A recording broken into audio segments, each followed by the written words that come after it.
There is a place in the universe where time stops. Not metaphorically, not approximately, literally stops.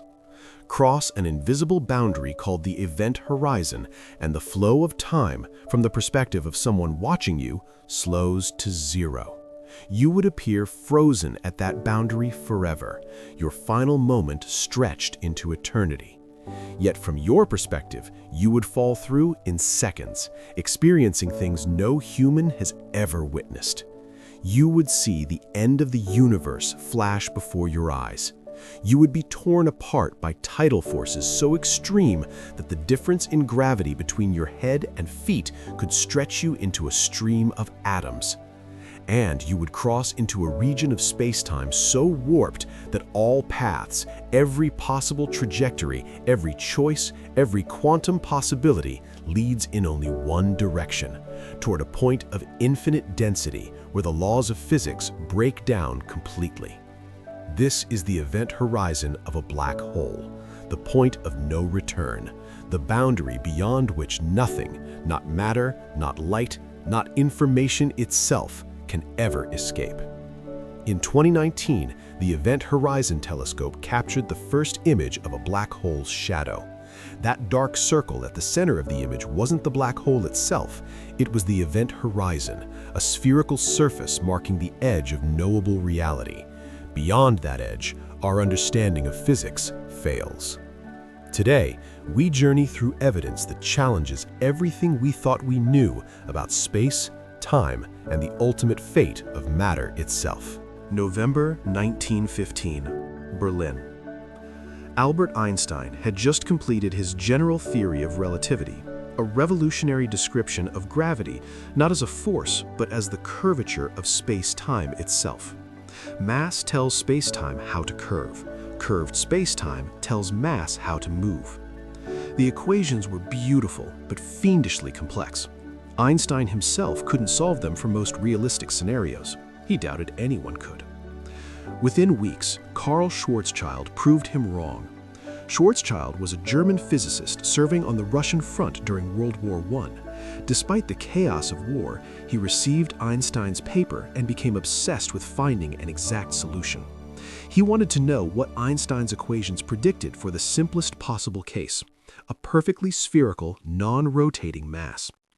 In a trench on the Eastern Front, surrounded by artillery fire, Schwarzschild solved Einstein's equations exactly.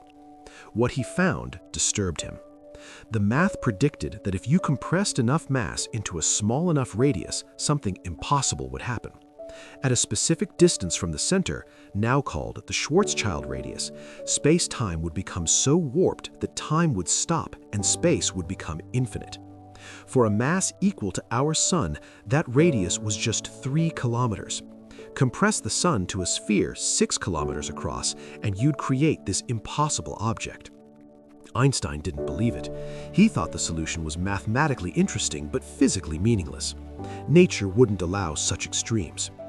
Schwarzschild died months later from disease contracted at the front, never knowing his solution described real objects. For decades, physicists dismissed Schwarzschild's solution as a mathematical curiosity. The term black hole wouldn't be coined until 1967. The event horizon was considered theoretical fiction. They were wrong. To understand what an event horizon actually is, we need to think about escape velocity. Earth's escape velocity is 11.2 kilometers per second. Launch a rocket at that speed and it escapes Earth's gravity. Go slower and you fall back. The Moon's escape velocity is lower, just 2.4 kilometers per second. Jupiter's is higher, 60 kilometers per second. Escape velocity depends on two things: the mass of the object and your distance from its center. Get closer to the same mass and escape velocity increases. Now imagine compressing Earth, same mass but smaller radius. Escape velocity at the surface would increase. Keep compressing. Eventually, you'd reach a point where escape velocity equals the speed of light. That surface is the event horizon. The Schwarzschild radius, the radius of the event horizon, is proportional to mass. For Earth, it's about 9 millimeters. For the Sun, about 3 kilometers. For a black hole with 1 million solar masses, about 3 million kilometers. But here's what makes it strange. The event horizon isn't a physical surface. There's nothing there. No membrane, no barrier, no wall. It's simply the mathematical surface where escape velocity equals light speed. Cross it going inward, and every possible path your particles could take through space-time, every world line, in the language of relativity, curves toward the center, not because something is pulling you, because space-time itself is so warped that outward ceases to exist as a direction. Inside the event horizon, moving away from the center is as impossible as traveling into the past. For 50 years, black holes remained theoretical. Then, in 1964, a rocket-borne X-ray detector found something extraordinary in the constellation Cygnus. Cygnus X1 was an intense X-ray source associated with a visible blue supergiant star.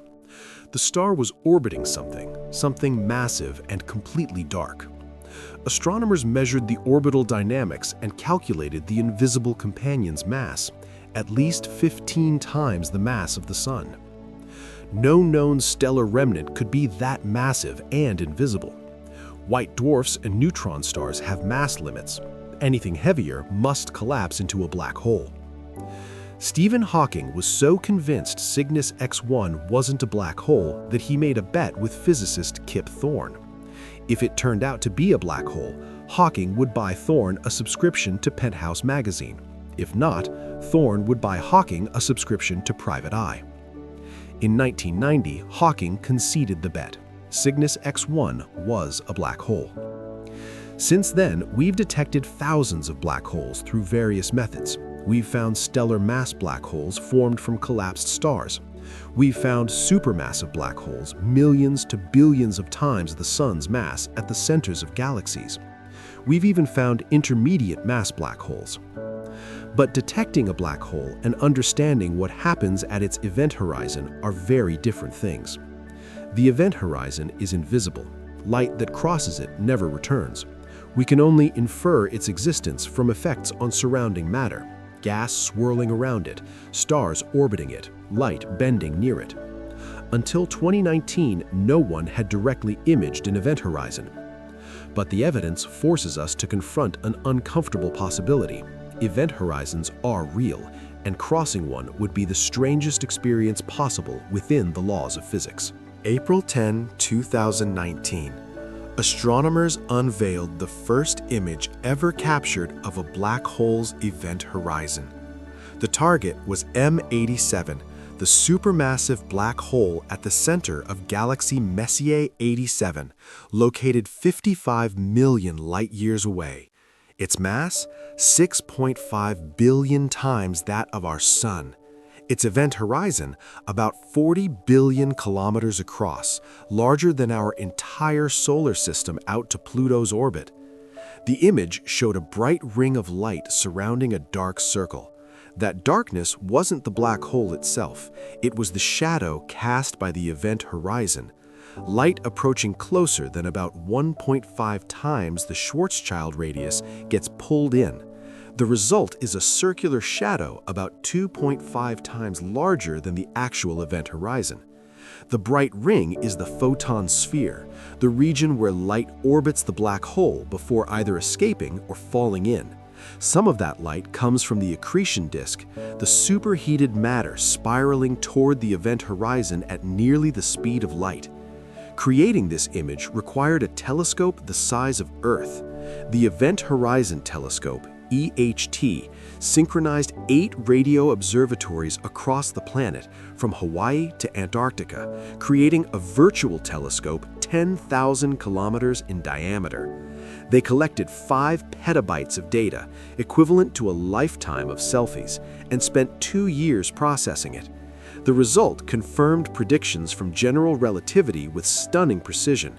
The shadow was exactly the size and shape Einstein's equations predicted for a black hole of that mass. But the image also revealed something unexpected. The bright ring was asymmetric. One side glowed brighter than the other. This is the signature of relativistic beaming. Matter on one side of the disk is moving toward us at significant fractions of light speed, making it appear brighter. The event horizon is real. We've photographed it. Scientists discovered something gruesome about what happens when you approach an event horizon. Tidal forces tear you apart. Tidal forces arise from gravity gradients. Your feet, being closer to the black hole than your head, experience stronger gravity.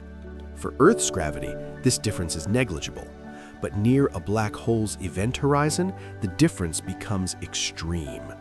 The process has a technical name, spaghettification. You'd be stretched lengthwise and compressed sideways, like being pulled through a pasta maker.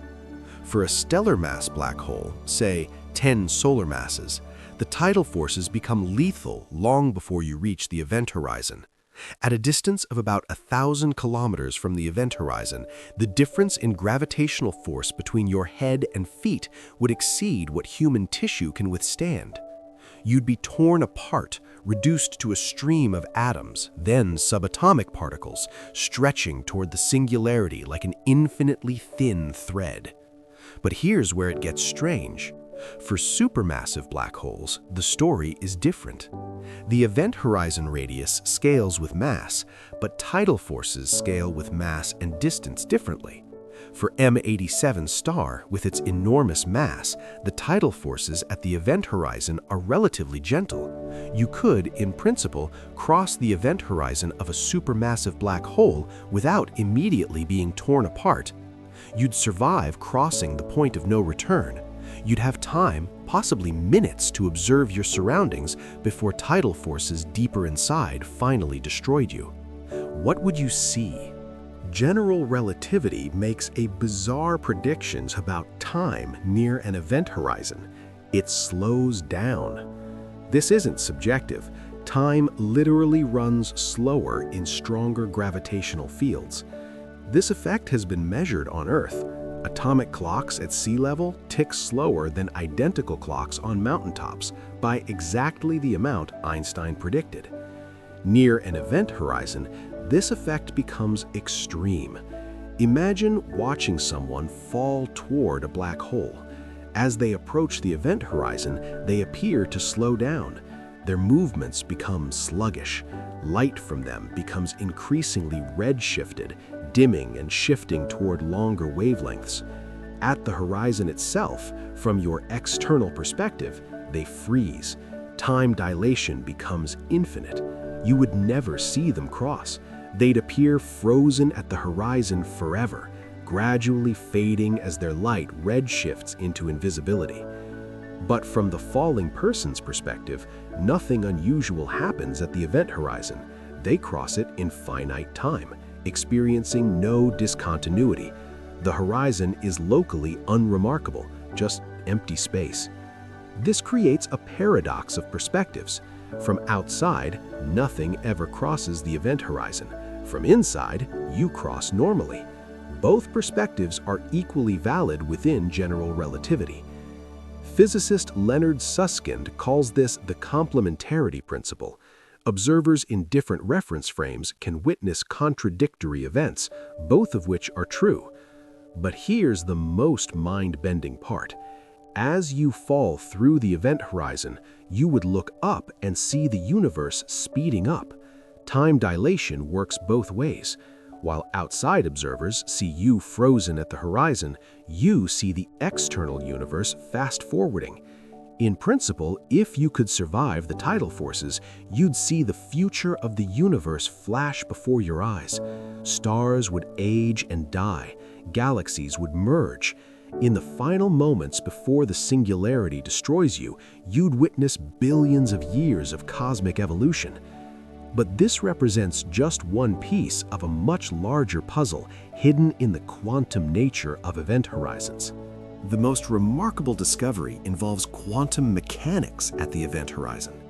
In 1974, Stephen Hawking was studying quantum field theory near black holes when he found something shocking. Black holes aren't black, they radiate. The mechanism is subtle.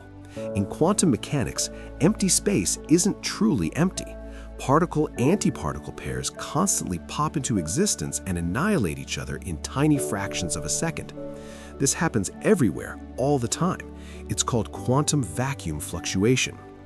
Near an event horizon, something strange can happen. If a particle-antiparticle pair appears right at the horizon, one particle might fall in while the other escapes. To an outside observer, it looks like the black hole is emitting particles, Hawking radiation. But energy must be conserved. If a particle escapes, the black hole must lose mass. Over time, black holes evaporate. The process is extraordinarily slow for stellar mass and supermassive black holes. A black hole the mass of the Sun would take 10 to the 67 years to evaporate, far longer than the current age of the universe. Supermassive black holes would take 10 to the 100 years or more. But small black holes evaporate faster. A black hole with the mass of a mountain would evaporate in about the age of the universe. At the end, evaporation accelerates dramatically, ending in a burst of radiation. The temperature of Hawking radiation is inversely proportional to mass. A stellar mass black hole radiates at billionths of a degree above absolute zero, far colder than the cosmic microwave background. But a black hole the mass of a building would radiate at room temperature. One the mass of a car would be thousands of degrees. This has profound implications. If black holes evaporate, then event horizons are temporary. Information that falls in doesn't stay trapped forever. It eventually comes back out encoded in Hawking radiation. Or does it? Hawking radiation creates what might be the deepest paradox in theoretical physics. Quantum mechanics demands that information cannot be destroyed. If you know the exact quantum state of a system at one time, you can calculate its state at any other time, forward or backward. The evolution is deterministic and reversible. But when something falls into a black hole and the black hole later evaporates, what happens to the information about what fell in? Hawking radiation is thermal, random, containing no information. It's like the random thermal radiation from a hot coal. If a black hole evaporates into pure Hawking radiation, the information about everything that fell in would be lost. This violates quantum mechanics. Information would be destroyed. Hawking initially argued that information is indeed lost, that black holes represent a fundamental breakdown of quantum mechanics. This sparked one of the longest debates in theoretical physics. Stephen Hawking versus Leonard Susskind and Gerard 't Hooft. The battle lasted decades. Susskind argued that information must be preserved somehow.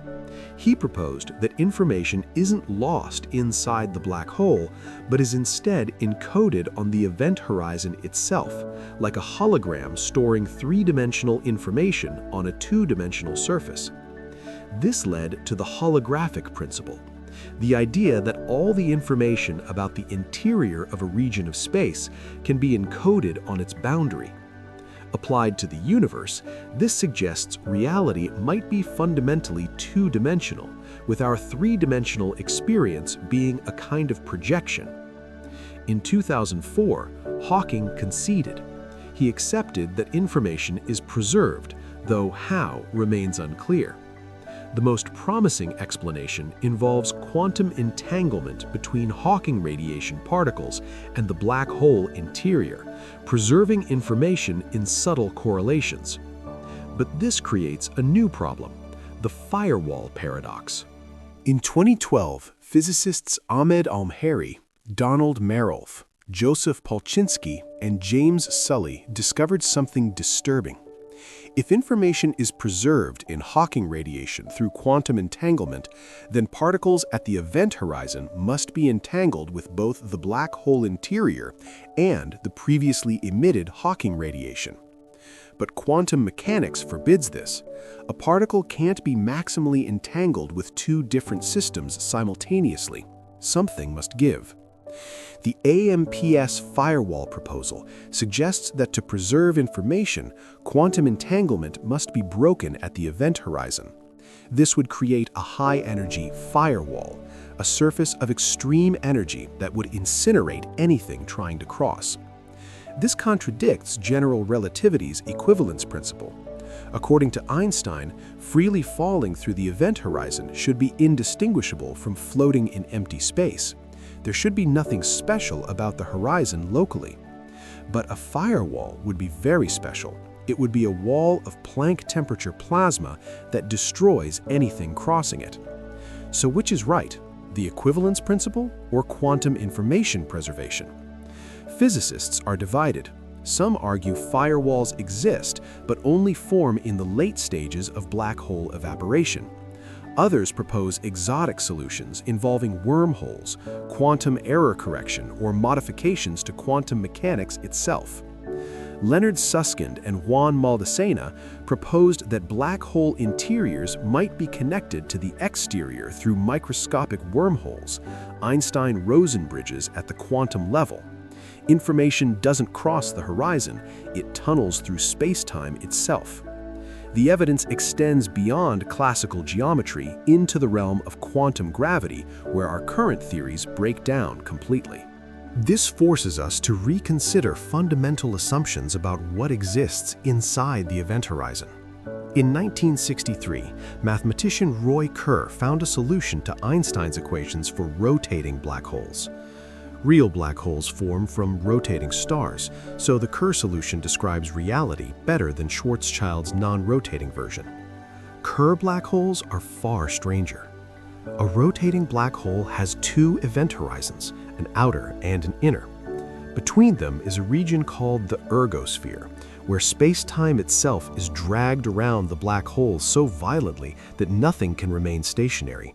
You'd be forced to orbit whether you fired your rockets or not. The singularity in a Kerr black hole isn't a point, it's a ring.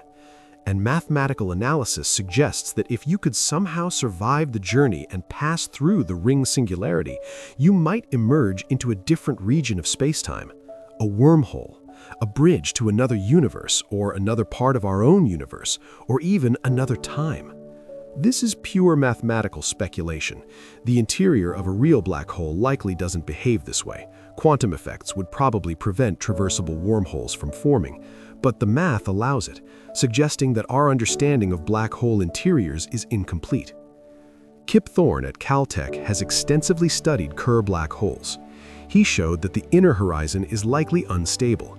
Quantum fluctuations and incoming radiation would build up there, creating a shock wave of infinite energy, a Cauchy horizon instability that destroys the exotic interior structure.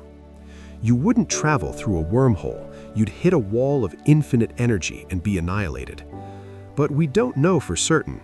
We've never observed inside an event horizon. At the very center of a black hole, general relativity predicts a singularity, a point of infinite density where curvature becomes infinite and the laws of physics break down. Physicists hate infinities.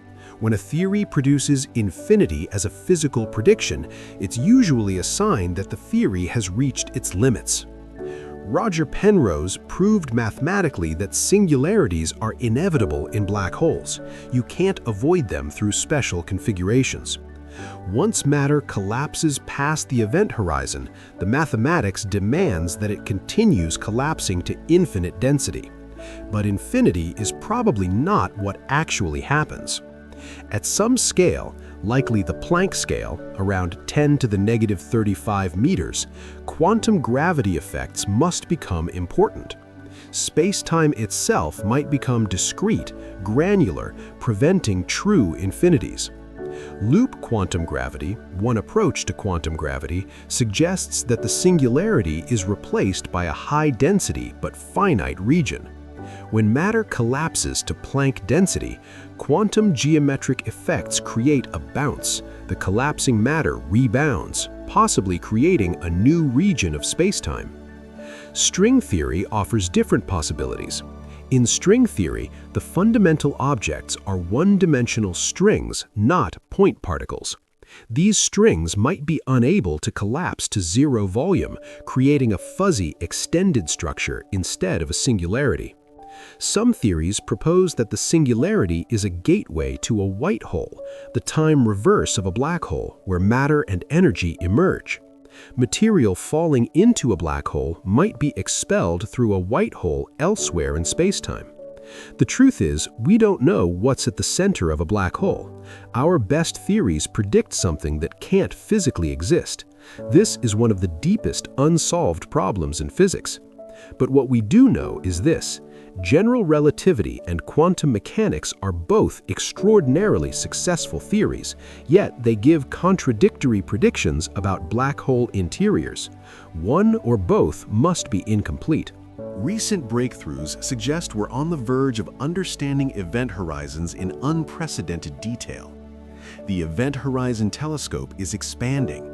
New radio dishes in Africa and improved technology will enable imaging of black holes with higher resolution. Within a decade, we might directly observe material crossing the event horizon, watching it redshift and fade as time dilation takes hold.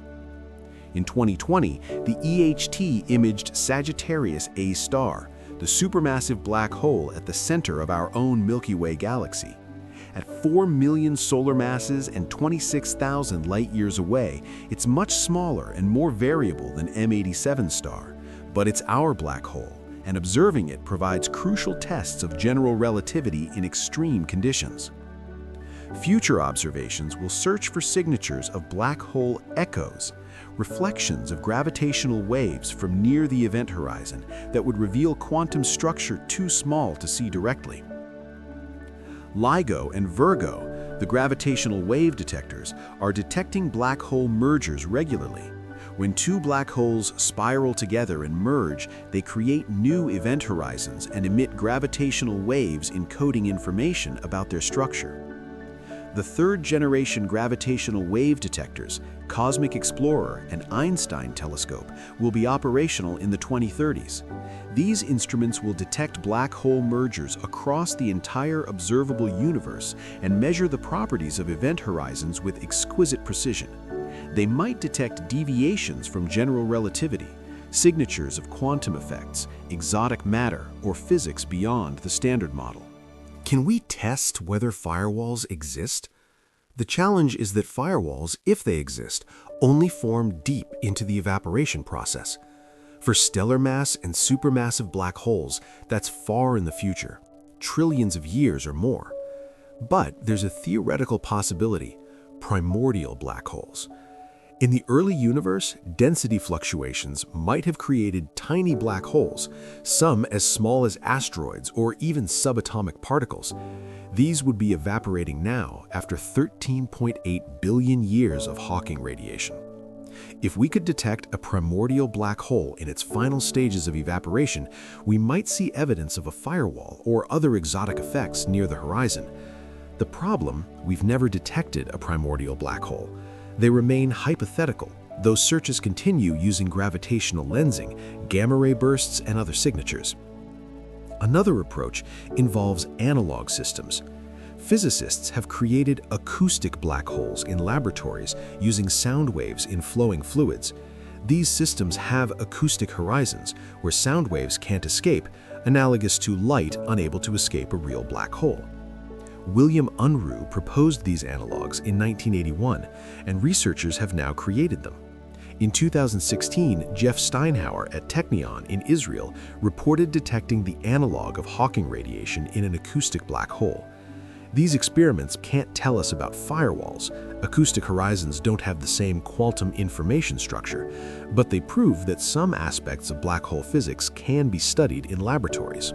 The resolution of the information paradox might require a complete rethinking of space-time.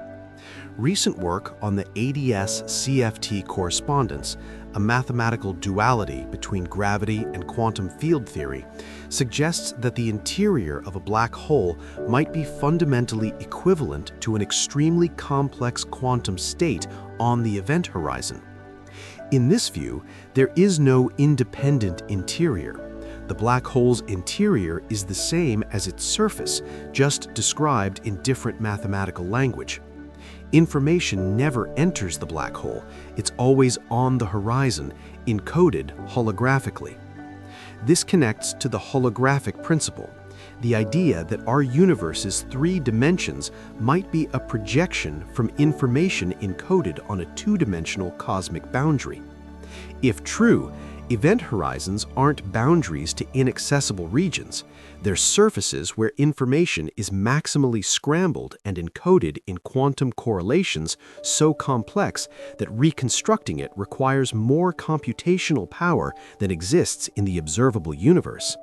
You could, in principle, recover information about what fell in, but the calculation would take longer than the age of the universe. The event horizon becomes a one-way cryptographic hash function. Information goes in, and while it's theoretically recoverable, practically it's gone forever. This is where cutting-edge research stands. Quantum information theory, holography, and black hole physics are converging toward a unified picture where space-time itself emerges from quantum entanglement. We're close to understanding the event horizon not as a geometric surface, but as a quantum information boundary where the very notion of inside and outside breaks down. The most profound implications emerge when we consider what crossing an event horizon tells us about the nature of reality. According to general relativity, for someone falling into a sufficiently large black hole, the event horizon is unremarkable. You cross it without noticing. Space seems normal. Time flows normally. You see stars above, the event horizon below, though below now means in the future, not down. But you're now in a region where space-time has a fundamentally different structure. All possible futures lead to the singularity. You're inside an object where the future is a place, not a time, a location you're forced to visit, not a moment you experience. Physicist Kip Thorne describes this beautifully. Inside the event horizon, the singularity is not ahead of you in space, it's ahead of you in time. It's in your future, as inevitable as tomorrow. You can no more avoid the singularity than you can avoid aging. This suggests something radical about the nature of time itself. Outside the horizon, time is a dimension you move through. Inside, the radial direction becomes time-like. Moving toward the singularity is moving into the future. Space and time swap roles. Some physicists, like Carlo Rovelli, argue this indicates that time isn't fundamental. It's an emergent property of quantum entanglement and thermodynamics. Inside an event horizon, where normal causal structure breaks down, the illusion of time's flow changes character. Event horizons represent a fundamental limit to knowledge. According to general relativity, information that crosses an event horizon is lost to the exterior universe forever. Even if information is preserved quantum mechanically in Hawking radiation, it's scrambled beyond any practical recovery. This creates a cosmic censorship of sorts. Nature hides singularities, regions where physics breaks down, behind event horizons. Roger Penrose formulated this as the cosmic censorship conjecture. Singularities never form without event horizons to hide them. If true, this means we can never observe the conditions where our theories fail. We can never see the singularity directly. The universe prevents us from witnessing the breakdown of physical law. But there's a loophole: naked singularities. Under certain theoretical conditions involving charged or rotating collapse, the mathematics allows singularities without event horizons. These would be visible, exposing the breakdown of physics to the universe. Most physicists believe naked singularities don't exist in nature, but we haven't proven it. The cosmic censorship conjecture remains unproven after 50 years.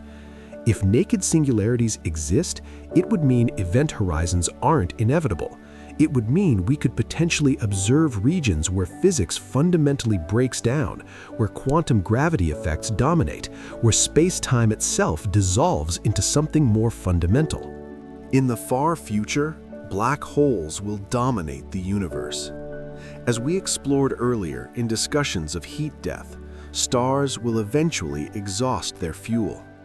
Over trillions of years, stellar remnants and black holes will be all that remains. Eventually, through rare gravitational interactions and Hawking radiation, even these will evaporate. But before they do, black holes will be the most important structures in the cosmos. Freeman Dyson speculated that advanced civilizations might harvest energy from black holes through the Penrose process, extracting rotational energy from the ergosphere. A rotating black hole contains enormous amounts of energy in its spin, energy that could theoretically be extracted. Roger Penrose showed that you could throw matter into the ergosphere at the right angle, causing it to split. Part falls into the black hole, reducing its rotation. Part escapes with more energy than it had originally. You've extracted energy from space-time geometry itself. Supermassive black holes at galaxy centers could power civilizations for trillions of years this way. But eventually, even these black holes will evaporate. And when the last one evaporates in 10 to the 100 years or more, the era of event horizons ends. The universe will enter an age where no event horizons exist. All the information that ever fell into black holes, now returned through Hawking radiation, scrambled into random thermal energy, will be spread across an exponentially expanding cosmos. The point of no return becomes a point of inevitable return, though over timescales that make the current age of the universe seem like an instant.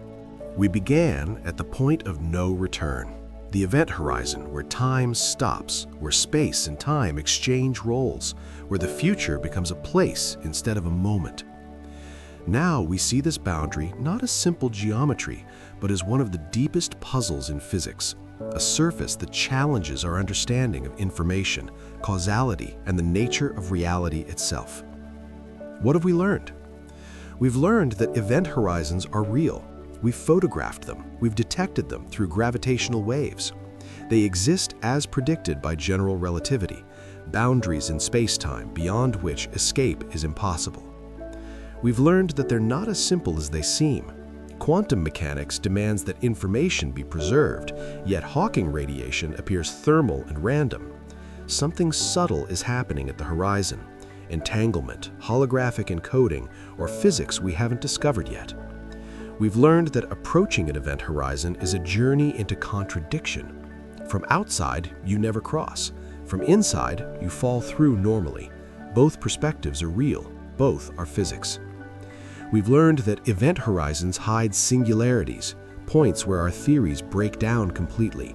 Whether these singularities are real infinities or quantum structures we don't yet understand, they represent the boundary of human knowledge.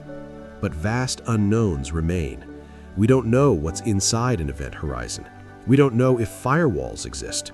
We don't know if information is truly preserved, and if so, how.